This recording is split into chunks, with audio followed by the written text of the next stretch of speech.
Coming up on today's show. The Stone Roses are returning to Manchester. We talked to Martin Griffiths about his trip to Argentina. I'm Kate and I'm here in the rain to give you your forecast for the week ahead.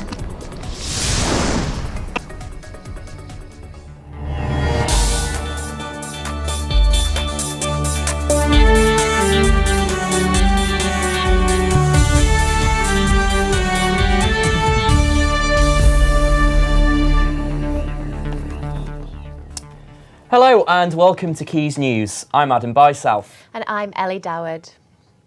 We start off with news that legendary Manchester band the Stone Roses have announced a new tour. We sent our reporter Adam Elan to find out more.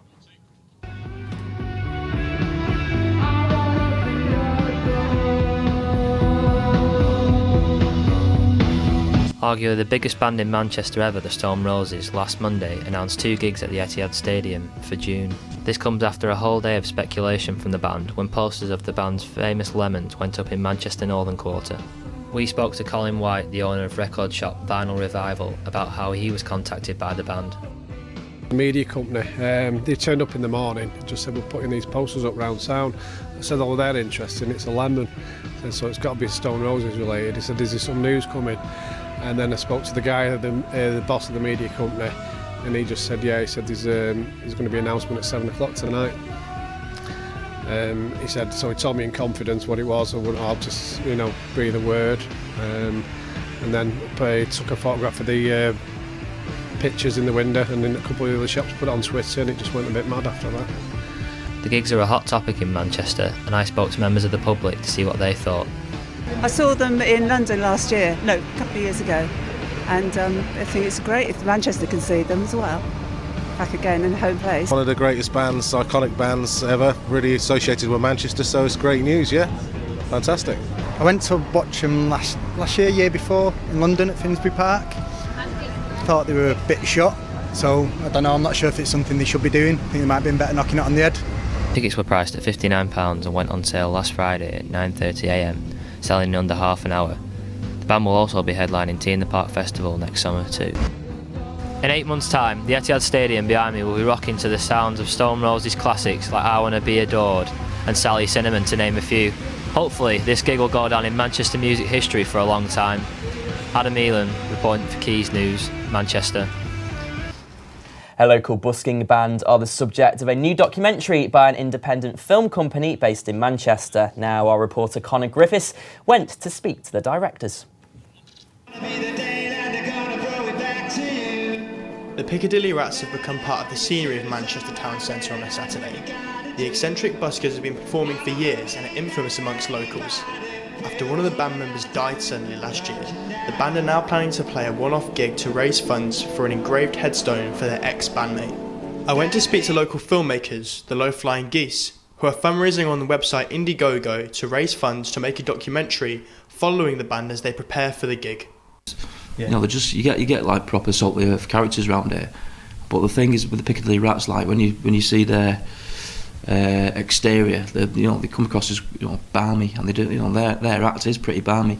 But if you scratch the surface, there's a lot of backstory there, a lot of hardships that each member of the band has had to put up with over the years. From situations with homelessness and prison, Borstal, and we wanted to do like a little quickfire documentary project, and we thought this would be perfect. Yeah. Like I say, because I'm associated with Gary and that, and I know him, and I love what he does, and Piccadilly Rats just make me laugh, put a smile on my face, and I think, that's like I said it before, like if we don't make this documentary now, then some idiot will make it.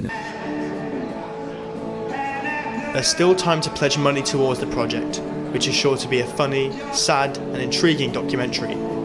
Conor Griffiths reporting for Quays News. Now there is a new market in the heart of Manchester's Northern Quarter. Yeah, the Makers Market have joined forces with the Manchester Council and Northern Quarter retailers to set this market up. It will be held at the Stevenson Square on the second Sunday of each month, and the market saw a healthy turnout despite the wind and rain. Alongside tasty treats and trinkets, the market played host to local musicians, artists, charities, and of course some quirky Northern Quarter businesses. Our reporter Max Merrill was there to talk to the vendors about the role these kind of markets play in a digital age where everyone is selling online. We do a lot of the makers markets, the artisan markets. Basically, people come to these events to look for proper food. And I think everyone's sick and tired of going to IKEA and their houses looking exactly the same. So people come to these makers markets to find original stuff. And so there's plenty of these markets around Manchester. Because we're still quite a young company, so at the moment it's still a lot of market opportunities like this, and actually coming and doing sampling and kind of building the brand by speaking to people face to face and getting feedback on what people are looking for. We've just done our website as well, so we're starting to sell online there, but really it's kind of more face to face at the moment. And what we find, people come along, they taste it, and then what they'll do is they'll follow up because it's only here once a month. They'll either go to a local retailer or pop onto line and buy straight from us, and we send it out with the aid of Postman Pat. Well, that does sound exciting. Thanks, Max. And he is here in the studio now with the sport. That's right, Ellie. Starting off close to home, Salford City enjoyed the greatest night of their history after beating Notts County 2-0 in the FA Cup. Both teams exchanged chances in the first half. However, Salford managed to take the lead thanks to Danny Webber's close-range shot. The Ammies then extended that lead even further thanks to a great effort by Richie Allen, who pulled off a superb Cruyff turn to take out two defenders before slotting home the winner. After the game, joint manager Bernard Morley said, "Words can't explain. I'm on a different planet, and at the minute, me and Jono are absolutely buzzing." Salford will now join at least 11 other non-league teams in the second round proper. Now, moving on to the remainder of the FA Cup, and the draw for the second round was made last night. Rochdale will face local rivals Bury, Colchester United will host Altrincham, Sheffield United are going to play Mansfield Town or Oldham Athletic, and finally Salford City will host League Two side Hartlepool United. Now, moving on to the wrestling ring, and WWE Raw came to the Manchester Arena last night to a sellout crowd of 21,000 punters. Joining me in the studio to wrap up last night's action is Jordan Davies. Welcome, Jordan. Thank you. First off, there was a bit of an incident between one of the wrestlers and Wayne Rooney. Yes. Can you talk us a bit through that? Wayne Rooney was in the front row with his kids, and Wade Barrett, an English wrestler from Preston, just down the road, he came out. He has a bit of a history with Wayne Rooney with regards to football allegiances, and he confronted Rooney during a match. Rooney slapped him. Barrett went down. And ended up costing Barrett and his part of the match. So it was very, very exciting for all the Manchester crowd. Very exciting. Yeah, exciting stuff. There were a few injuries to some key wrestlers, including the champion. Yes, this was the first week without Seth Rollins, the WWE champion, who injured his knee last week. So he's actually had the championship taken away from him. He's out for 9 months. So yesterday a tournament began to find the new champion. 16 wrestlers are competing in it. That began yesterday. Very exciting. It's wide open at the moment. So yeah, that's where we're at. Okay, so and I understand there were also quite a few British wrestlers among the wrestlers last night. So did they benefit from a home crowd? Well, you would have thought that the Manchester crowd would be partisan, but I think it was more less British fan, more WWE supporters wherever they were from, just encouraging their favourite wrestlers and whatnot. All the British wrestlers actually lost yesterday, but you wouldn't have thought because the crowd were enjoying it. In most cases, actually supporting the opponent. Just off their own decision. Great, and I mean, it sounds like it was a real success, and I understand there was a surprise at the end. Can you tell us about that? There was indeed. We were building towards the main event. We didn't know what that was going to be, and then the chimes came on, and The Undertaker appeared with Kane alongside him. He came out, they entered the ring, confronted the Wyatt family who were in there at the time. A brawl ensued. And The Undertaker walked out having chokeslammed his Bray Wyatt, and I mean, there were grown men crying just at the sight of The Undertaker. Genuinely, it was an incredible moment, honestly. And I mean, John Cena wasn't there. Was The Undertaker? Did that make up for the Undertaker more than made? A lot of us were expecting John Cena. I think when the tickets went out, John Cena was one of the names that was mentioned. But he was a given. But to get The Undertaker, who appears mainly just at WrestleMania a year, so for him to show up on a Monday in Manchester, I mean, like I said, grown men were crying. It was literally a case of people were tearing to the front just to be as close as they could to who is an icon of wrestling, really. Okay, great. So that's where we're at. Yeah, thank you so much for joining us, Jordan. No worries. Now, we will finish off with some dance. Fallen Angels Dance Theatre Company are based in the northwest of England. They work with vulnerable young children and adults that have experienced addiction and alcoholism in their lives Our reporter Kate Troy went to find out more.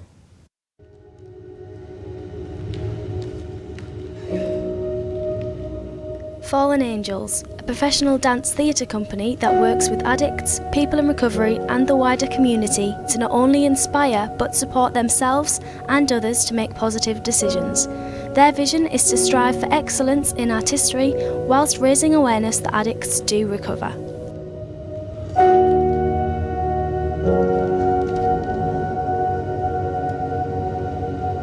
Fallen Angels, it started about 4 or 5 years ago, and before that I was doing like a little bit of research and development about my own personal journey into recovery, and there was a lady sitting in the audience that was in long-term recovery, Davida, and she worked at a rehabilitation centre, and she asked me if I wanted to go and teach there, and I'd never taught addicts before. I'd always taught like ballet, classical ballet, so it was really out of my comfort zone. So I went there and taught like movement, and I had to kind of break it down. We used like creative writing and paintings and all sorts of stuff to kind of generate choreographic material, and because of that I thought we had something special, and that's when Fallen Angels was born, really.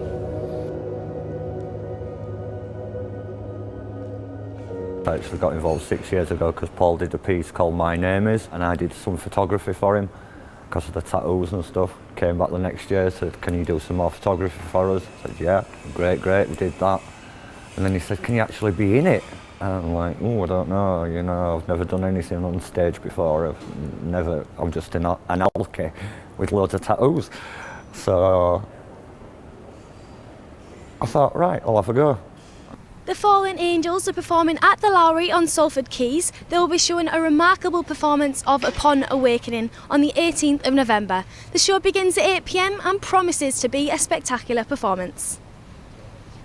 This is Kate Troy, Quays TV News, Salford. And that's it with sport today. Thanks, Max. That dance event sounds fascinating. Now, earlier I caught up with Martin Griffiths to talk about his exciting trip to Argentina.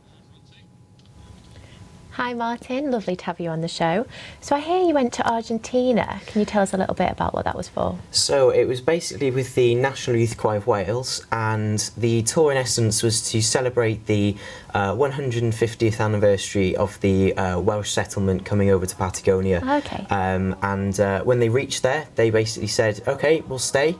And that, yeah, we were just celebrating them coming over to stay there.